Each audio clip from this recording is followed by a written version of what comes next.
So Haley Construction started in 1958 by my father, and then I became partners with my father in 1980, and then I took it over full time in 1997. And we've been building bridges. We've built bridges up and down I-5. We're in Lincoln County, and this little valley that the Big Elk runs through goes from Harlan down to Elk City. Big Elk Creek gets salmon, steelhead, and trout species in here, and they use this to get up to their spawning grounds. So they used to cross this with the low water ford, is what we would call it, during periods of low flow inside the in-water work period. And they would just take whatever equipment that they needed and just drive it across the stream here, kind of up through the bedrock. The biggest kind of complications with that would be they're limited seasonally to only a few weeks in the summer that they can access it. It just is harder for them to get over here and do bigger projects. So really they can only get small projects done. They have a pretty good chunk of ground over here with maturing timber, and it's landlocked on all sides by either the creek or the Forest Service, which was difficult for them to get any other road access. So this was kind of all that they had.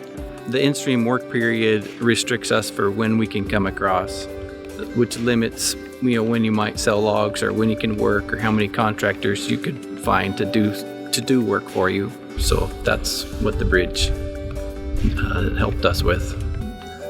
The Thompson Timber came to us and looking to have a bridge crossing here on the Big Elk River. We've used Haley before, and we just found them to be really knowledgeable. Got him out here to look at this. He showed us the way that this is possible and this is how it could be done.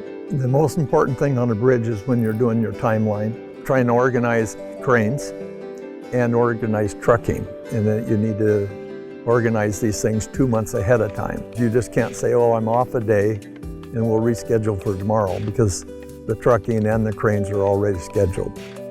It took a day to bring them in, a day to set each one up. So we have 3 or 4 days just bringing them in, setting them up. The biggest crane took 6 trailer loads of counterweights, which equaled 220,000 pounds. In my mind, it was simpler than what it turned out to be, because you don't think about some of the logistics of getting 125 feet over a road. Like the Burnt Woods Harlan Road is a narrow road. It does have 2 lanes, but it twists and turns a lot, several switchbacks in it. The rolling of the road in a corner, it'll roll one way for one corner and another way on the next corner. The beams are long enough to span that whole thing. It makes a real trick. There's only one company that could truck those beams.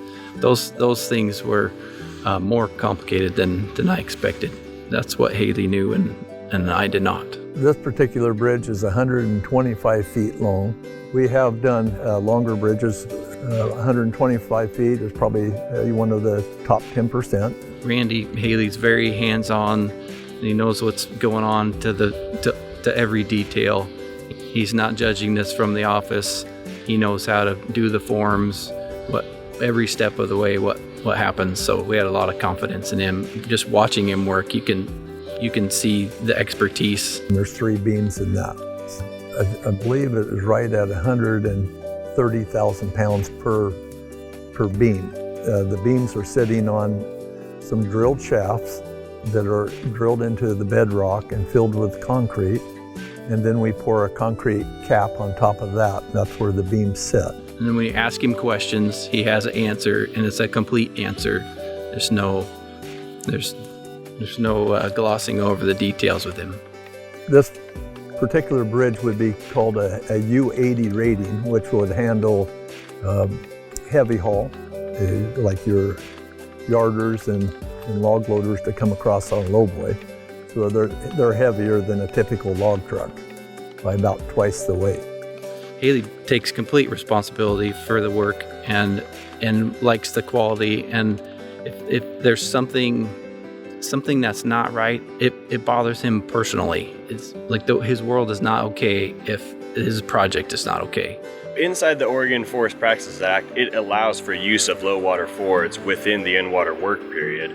And even though it's in there and it is allowed, right, there still is an inherent risk or an inherent effect with sediment and gravel as things go back and forth across that. So now with this bridge, they will never have to go and have that effect on there. There will never be, sediment delivery directly from them crossing back and forth with log trucks. And so it will exceed the Forest Practices Act and the basic requirements for years and years to come. With the install of this bridge, for one, for the landowner, it lets them, access their property year-round. It lets them plan projects, bigger projects, more out into the future, as there's less variables and unknowns.